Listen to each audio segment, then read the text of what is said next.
और देखिए बड़ी खबर, जहां बिहार की ग्राम पंचायतों में होर्डिंग टैक्स की व्यवस्था लागू की गई है। अगले 10 सालों तक प्रभावी रहेगी नई कर निर्धारण प्रणाली और आवासीय भवनों पर अधिकतम 1200 रुपए सालाना टैक्स का प्रावधान है। ग्राम पंचायतें निर्धारित नियमों के तहत टैक्स की वसूली करेगी।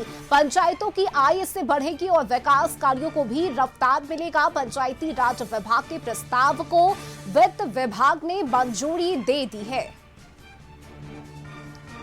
तो ये बड़ी खबर, जहां बिहार की ग्राम पंचायतों में होर्डिंग टैक्स की यह व्यवस्था लागू की गई है। और इस खबर पर अधिक जानकारी के साथ ब्यूरो चीफ संजय जुड़ चुके हैं। संजय, देखिए होर्डिंग टैक्स की यह व्यवस्था लागू की गई है ग्राम पंचायतों में, ऐसे में इस फैसले के तहत क्या कुछ बदलाव होने वाले हैं और इसका कितना प्रभाव पड़ेगा? संजय, दर्शकों को बताइए। देखिए, निश्चित तौर पर रश्मि, जैसे टाउनशिप एरिया में अब लोग टैक्स देते हैं, होल्डिंग टैक्स, उसी तरह अब ग्राम पंचायतों में हर एक घर से टैक्स वसूली का प्लान सरकार ने तैयार कर लिया है। और इस प्लान के तहत 1200 रुपये सालाना टैक्स की वसूली जो है वो की जाएगी। सेक्शन से जो फिनांस कमीशन है उसी के रिकमेंडेशन पर यह फैसला लिया गया है कि नगर निगम की तर्ज पर अब होल्डिंग टैक्स गाँव में भी लोगों को देना होगा। और पंचायती राज विभाग ने प्रपोजल तैयार कर लिया है, वित्त विभाग ने उसे अपनी मंजूरी भी दे दी है। और जैसे ही एक प्रस्ताव कैबिनेट में आएगा, ये प्रस्ताव कैबिनेट से पास होकर कानून का रूप ले लेगा। दरअसल 16वें में केंद्रीय वित्त आयोग ने यह फैसला इसलिए लिया कि पंचायतों को आत्मनिर्भर बनाया जाए, फाइनेंशियल प्रॉब्लम में फेस नहीं करना पड़े।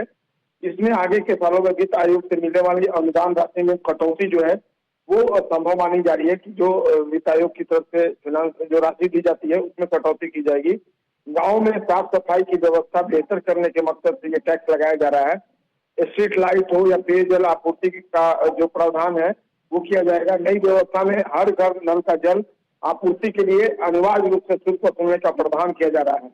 आवासीय भवनों पर व्यवसायिक भवनों की तुलना में कम टैक्स लगेगा। व्यवसायिक भवनों का टैक्स आकार बाजार और व्यवसाय के हिसाब से तय किया जाएगा, जबकि मुख्य सड़क और गली स्थित भवनों के लिए भी कर में अंतर हो सकता है।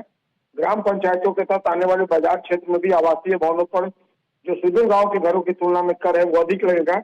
भवनों के व्यवसायिक उपयोग पर अधिक कर देना पड़ेगा। तो निश्चित तौर पर एक बड़ा फैसला अब ले लिया है सरकार ने। वित्त विभाग बिहार सरकार ने इसमें मंजूरी भी दे दी है और जल्द ही ये प्रपोजल जो है कैबिनेट में लाया जाएगा और उसके बाद कैबिनेट इस पर अपनी हरी झंडी दे देगा और कानून का रूप ले लेगा। यानी अब गाँव में रहने वाले लोग अपने घरों में रहने के लिए भी अब टैक्स देंगे। सम्राट सरकार ने यह फैसला ले लिया है। जी चलिए, बहुत शुक्रिया आपका संजय इस महत्वपूर्ण जानकारी के लिए।